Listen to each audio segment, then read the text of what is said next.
आप जब भी अपनी किसी भी विश को, किसी भी गोल को डायरी में लिखते हैं, उसी टाइम से उसका क्रिएशन स्टार्ट हो जाता है। इस यूनिवर्स में आपकी उस विश को कंप्लीट करने के लिए अरेंजमेंट स्टार्ट हो जाते हैं और ये तब तक होता रहता है जब तक आपकी वो विश कंप्लीट नहीं हो जाती। स्क्रिप्टिंग एक ऐसा पावरफुल मेथड है मैनिफेस्टेशन का जो कभी फेल नहीं होता अगर आपने उसको सही तरीके से किया हुआ हो। आज की वीडियो में मैं आपके साथ कुछ ऐसे सीक्रेट्स शेयर करूंगी अबाउट स्क्रिप्टिंग, जिसके बाद आपके जो भी मैनिफेस्टेशन है, जो भी विशेस हैं, वो आपको बहुत जल्दी कंप्लीट होती हुई नजर आएंगी। और कौन सी मिस्टेक्स को अवॉइड करना है वो भी मैं आपको इस वीडियो में शेयर करने वाली हूँ। आप वीडियो को ध्यान से समझना, तभी आप ना अपने गोल्स को बहुत क्लैरिटी के साथ लिख पाओगे और स्क्रिप्टिंग का जो मेथड है उसका पूरा पूरा बेनिफिट आपको मिलेगा। देखो, लॉ ऑफ अट्रैक्शन में हम किसी भी टेक्निक के लिए ये नहीं बोल सकते कि ये जो टेक्निक है वो ज्यादा पावरफुल है, ये कम पावरफुल है।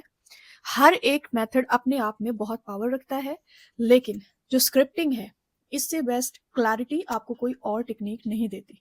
आपको एक बहुत छोटे से एग्जांपल से मैं समझाना चाहूंगी कि स्क्रिप्टिंग की क्या इंपॉर्टेंस है हमारे मैनिफेस्टेशन में। आप एक बात बताओ, आप किसी से भी प्रॉपर्टी लेते हो या कुछ भी लेते हो, वो आपके बहुत क्लोज है, बहुत क्लोज है, यानी कि भाई भाई हैं या बहन बहन है या बहुत एक क्लोज पर्सन है, लेकिन फिर भी आप पूरे पेपर बनवाते हो और वो क्या बोलते हैं, हल्फनामा होता है ऐसा बोलते हैं, फिर उसके बाद आपका सिग्नेचर वहां होता है, लिखित में आपको दिया जाता है, तो ही आप मानते हो कि अब ये प्रॉपर्टी मेरी हुई है। आप उसको, जब वो इंसान बोल के आपको कह रहा है कि आज से ये प्रॉपर्टी आपकी हो चुकी है, तो आप उस चीज को क्यों नहीं एक्सेप्ट करते? जब तक कोई चीज आपको लिखित में ना मिल जाए, हम हर एक स्लिप की हम हर एक चीज की स्लिप मांगते हैं, कॉलेज में फीस डिपॉजिट करते हैं, चाहे ऑनलाइन ही की हो, हमारे पास प्रूफ है कि हमने फीस डिपॉजिट कर दी है, लेकिन उसके बाद भी हमें लिखित में चाहिए। कितनी भी टेक्नोलॉजी इंप्रूव हो गई है, लेकिन आज भी हर चीज हमें लिखित में चाहिए। जब हमें कोई चीज लिखित में मिल जाती है, देन हम क्लेम करते हैं कि अब ये मेरी है। वैसे ही आपकी जो विशेस हैं, जब तक वो लिखित में इस यूनिवर्स को नहीं सौंपी जाती, ये यूनिवर्स उन पर काम ही नहीं करता। क्योंकि इसका एक और रीजन है कि हम बोलते हैं ना, तो हमारी टाइम के साथ थोड़ा शोर आ रहा है, इग्नोर करना, या सिचुएशंस के अकॉर्डिंग हमारे जो सेंटेंसेस हैं या हमारे जो फॉर्मेशंस हैं वो बदलते रहते हैं। फॉर एग्जाम्पल, एक पर्सन को आप मैनिफेस्ट कर रहे हो और उस पर्सन की तरफ से कुछ भी नेगेटिव आपको दिखाई दिया, तो उस दिन आपका मन ही नहीं करेगा कि आप उस इंसान के लिए कुछ पॉजिटिव बोलो।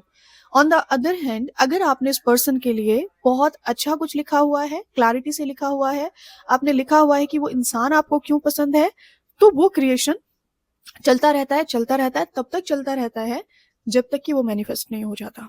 लेकिन स्क्रिप्टिंग में ना, कुछ लोग कुछ ऐसी मिस्टेक्स करते हैं कि वो स्क्रिप्टिंग उनका काम ही नहीं करती है। पहला ये कि एकदम से जंप लगाने की कोशिश करते हैं। जैसे एग्जांपल देती हूँ आपको, मे बी अगर आपका बिलीव सिस्टम बहुत स्ट्रांग है तो आप जंप लगा सकते हैं। बहुत सारे लोग मंथली डिक्लेरेशन में ऐसा करते हैं कि I am so happy and grateful, लिखते हैं कि मैंने इस मंथ इतने रुपए मैनिफेस्ट कर लिए हैं या मेरे पास आ गए। फॉर एग्जाम्पल, किसी पर्सन का, कोई हाउसवाइफ है, जीरो इनकम सोर्स है, और वो लिख रहा है कि मैंने इस मंथ 1 करोड़ रुपए मैनिफेस्ट कर लिए हैं।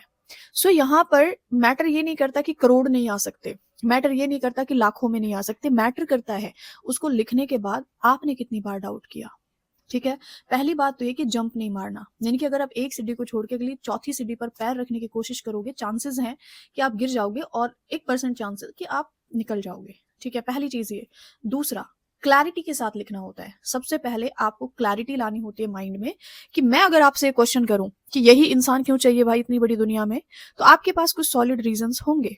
व्हाई आपका बहुत स्ट्रांग होना चाहिए। व्हाई मैं आपसे कहूँ, कोई मेरे पास आया कि माँ दी मुझे उस इंसान से शादी करनी है और वो ऐसा है, मैं मानती हूँ उसके अंदर थोड़ी सी कमी है, लेकिन मुझे फिर भी वही चाहिए, तो मैं आपसे एक क्वेश्चन कर सकती हूँ कि वही इंसान क्यों?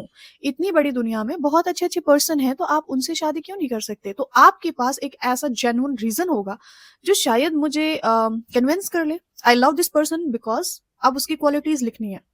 उसके बाद आपको यही जॉब क्यों चाहिए? मतलब इसके अलावा दुनिया में इतनी सारी जॉब बनी है, वो क्यों नहीं चाहिए? आपको यही बिज़नेस क्यों करना है? आपको इसी कंट्री में शिफ्ट क्यों होना है? आपको यही कॉलेज में एडमिशन क्यों चाहिए? इसी यूनिवर्सिटी में क्यों जाना है? आपके पास उस क्यों का रिप्लाई जिस दिन होगा, एक सिंपल सा रिप्लाई नहीं, बहुत सॉलिड सा, बहुत एक ऐसा जेन्युइन सा रिप्लाई जो आपको अंदर से फ़ील होता है, ना कि बनावटी। सो पहली चीज़ ये, जब आप कुछ भी लिखने बैठ रहे हैं, सबसे पहले अपने आप को रिलैक्स करना है, उस सुप्रीम पावर से प्रेयर करनी है और देन आपने क्लैरिटी के साथ अपने किसी भी विश को लिखना है। लिखने के बाद सबसे बड़ी जो बात हम सॉरी गलती जो हम करते हैं, वो ये करते हैं कि हम फिर पूरे दिन करंट रियलिटी के बारे में बात कर रहे हैं। हम पूरे दिन नेगेटिव बात कर रहे हैं, पूरे दिन हम नेगेटिव सोच रहे हैं, उस डिज़ायर के अगेंस्ट सोच रहे हैं। होता क्या है कि डुअल वाइब्रेशन इस यूनिवर्स में जा रही है। एक वो वाइब्रेशन जो आपने डायरी में लिखी हुई है, जो कि पॉजिटिव है, और एक आपके मुख से निकली हुई, यानी कि अपने मुँह से जो आप बोल रहे हो, उसकी वाइब्रेशन, दोनों का समझ ही नहीं आता। आप इस यूनिवर्स को भी कन्फ्यूज़न में लगा देते हो कि करना क्या है, देना है कि नहीं देना है? ये चीज़ देनी है कि नहीं देनी है?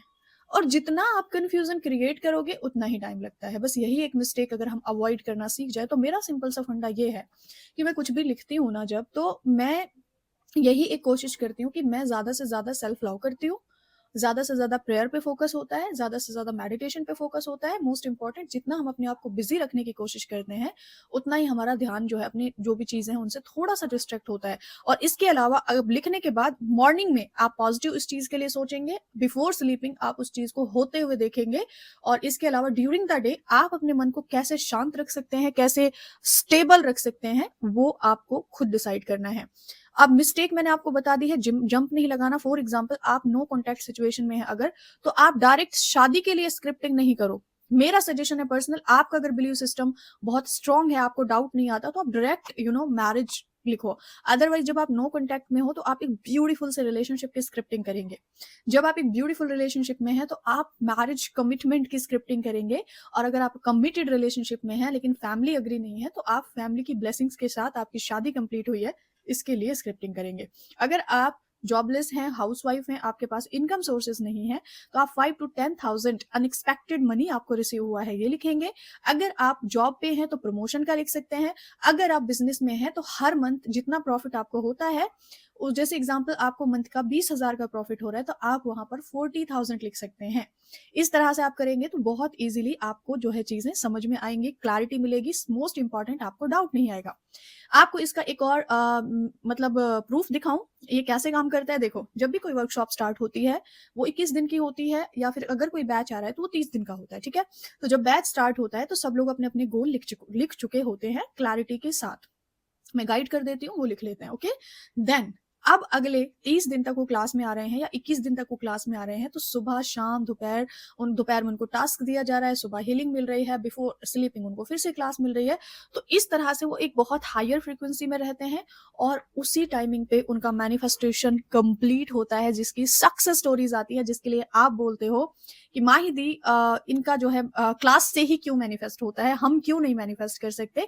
तो आई होप यू अंडरस्टैंड कि ये कैसे होता है। सो बहुत सारे लोगों ने मुझसे स्क्रिप्टिंग वर्कशॉप की डिमांड की है। देखो, अगर आप उस कैटेगरी में हो जिन्होंने न्यू ईयर के लिए सोचा तो बहुत कुछ था स्क्रिप्टिंग के लिए, लेकिन सर्कमस्टांसेस ऐसे थे कि आप नहीं कर पाए, प्रॉपर स्क्रिप्टिंग नहीं हुई, या आपने कर तो ली है लेकिन आप सेटिस्फाइड नहीं हो अपनी स्क्रिप्टिंग से, सो आप मुझे बोल सकते हैं कि मैं एक छोटी सी 3 दिन की स्क्रिप्टिंग वर्कशॉप लेकर आ सकती हूँ, जिसमें आपको मैं स्टेप बाय स्टेप अपनी डायरी से सब कुछ लिखना मतलब सब कुछ सिखा सकती हूँ, सब कुछ आपका। ये मत सोचो कि आपका साल निकल गया, अभी तो आपका फर्स्ट मंथ भी कंप्लीट नहीं हुआ, अभी भी आपके पास चांस है कि आप स्क्रिप्टिंग कर सकते हैं, अभी भी आपके पास चांस है कि आप न्यू रेजोल्यूशन सेट कर सकते हैं, अभी भी आपके पास चांस है कि आप जो चाहे वो कर सकते हैं।